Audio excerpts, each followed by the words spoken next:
नमस्कार साथियों, सीवी विकल आईटीआई गुरु में आप सभी का स्वागत है। दोस्तों, आज के इस वीडियो में आपको बताने वाले हैं कि रेलवे से अगर आप अप्रेंटिस कर लेते हैं तो उसके क्या क्या फ़ायदे आपको मिलने वाले हैं। अगर आप रेलवे ग्रुप डी में नौकरी पाना चाहते हैं और अपनी एक सीट पक्का करना चाहते हैं तो रेलवे से अप्रेंटिस कर लीजिए। 2023 में आपको बहुत बड़ा फ़ायदा मिलने वाला है।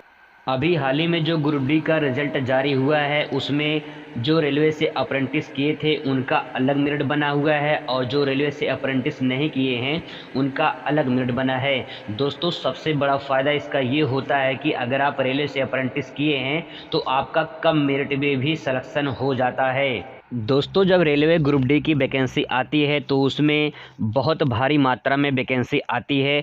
आपको बता दें कि ग्रुप डी में जैसे कि आईटीआई वालों को लेता है और नॉन आईटीआई वालों को भी उसमें होता है। तो सवाल ये है कि अगर आईटीआई किए हैं आप और आईटीआई करने के बाद रेलवे से अप्रेंटिस कर लिए हैं तो आपका जो है उसमें सिलेक्शन पक्का हो जाता है। अगर बात करें पक्का कैसे होता है तो उसमें बता दें कि जैसे मान लेते हैं कि 50,000 सीटें निकली हैं, ठीक है। अब 50,000 में से उसमें 20% सीटें जो होती हैं आईटीआई जो रेलवे से अप्रेंटिस किए हैं उनके लिए रिजर्व हो जाती है। तो इसमें मतलब 20% अगर 50,000 में से 20% निकाल देंगे तो आपका जो है अब 20% वालों में से फाइट होगा। मतलब कि आईटीआई वालों को जो अप्रेंटिस किए हैं रेलवे से उनके लिए अलग मेरिट बनेगा और जो अप्रेंटिस नहीं किए हैं रेलवे से, जो नॉन आईटीआई हैं या फिर अप्रेंटिस नहीं किए रेलवे से, उनका अलग मेरिट बनता है। अगर आप रेलवे ग्रुप डी में एंट्रेंस एग्ज़ाम में 30 नंबर ही पाए हैं तो अगर आप रेलवे से अप्रेंटिस किए हैं तब भी आपका सिलेक्शन हो जाता है, क्योंकि 30 नंबर में जो है 30 नंबर ये आपका जो एंट्रेंस एग्ज़ाम में मिला है और अगर आप रेलवे से अप्रेंटिस किए हैं तो उसका कुछ परसेंट जोड़ के जो है आपका सिलेक्शन हो जाता है।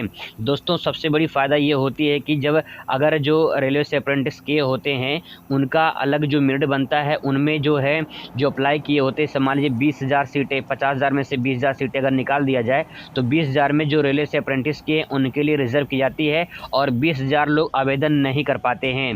पिछली बार भी यही रिकॉर्ड सामने आया था कि जो है अगर उसमें जो है 30,000 सीटें थी तो 30,000 में से जो है 29,000 सीटें ही जो है भर पाई थी, तब भी जो है 1,000 सीटें बच गई थी। तो इसीलिए जो है अगर आप रेलवे से अप्रेंटिस किए हैं तो उसमें जो है कहीं न कहीं आपका सिलेक्शन पक्का माना जाता है। रेलवे से अप्रेंटिस करने के बाद दोस्तों जो आपका सिलेक्शन उसमें होता है उसका दूसरा सबसे बड़ा फ़ायदा ये होता है कि आपका फिजिकल जो टेस्ट होता है उसमें जो दौड़ मांगते हैं उसमें 30 या 35 किलो जो है वज़न उठा के लेकर दौड़ना होता है। वो फिजिकल टेस्ट आपका नहीं होता है, बस आपका मेडिकल टेस्ट होता है। मेडिकल टेस्ट के होने के बाद आपका सिलेक्शन हो जाता है। बहुत लोग के मन में दोस्तों ये सवाल होता है कि आईटीआई के बाद अप्रेंटिस करें या ना करें। तो आपको बता दें कि आईटीआई के बाद अप्रेंटिस करना अनिवार्य तो नहीं होता है, लेकिन अगर आप कर लेते हैं तो उसका कहीं न कहीं आपको फ़ायदा मिलता है, क्योंकि जो अप्रेंटिस होता है वो 1 साल की ट्रेनिंग होती है और उसमें आपको सिखाया जाता है कि वर्कशॉप में काम कैसे किया जाता है। अप्रेंटिस की बात करें तो अप्रेंटिस गवर्नमेंट से और प्राइवेट से आप दोनों कर सकते हैं, वो आप पे डिपेंड करता है। लेकिन अगर आपको सही राय दे तो दोस्तों अगर आप रेलवे से अप्रेंटिस कर लेते हैं तो आपको रेलवे में ग्रुप डी में जब वैकेंसी आती है तो उसमें आपको बेनिफिट मिलता है, बाकी और बेनिफिट आपको नहीं मिलता है।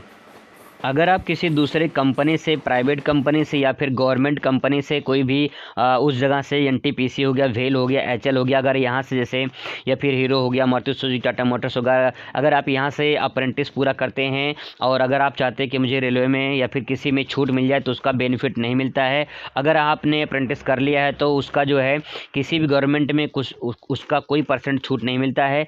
सिर्फ अगर आप रेलवे से अप्रेंटिस करते हैं तो रेलवे से अप्रेंटिस करने में ग्रुप डी में ही आपको उसका छूट मिलता है, बाकी और किसी चीज़ में नहीं मिलता है। तो दोस्तों ये रहे रेलवे से अप्रेंटिस करने के फ़ायदे, कुछ और बेसिक जानकारी मैंने आपको बताया है। आई होप कि आपको इन्फॉर्मेशन अच्छा लगा होगा। कोई डाउट हो तो कमेंट करिए, आपका जवाब पूरा दिया जाएगा। वीडियो पूरा देखने के लिए बहुत बहुत धन्यवाद। Thanks for watching.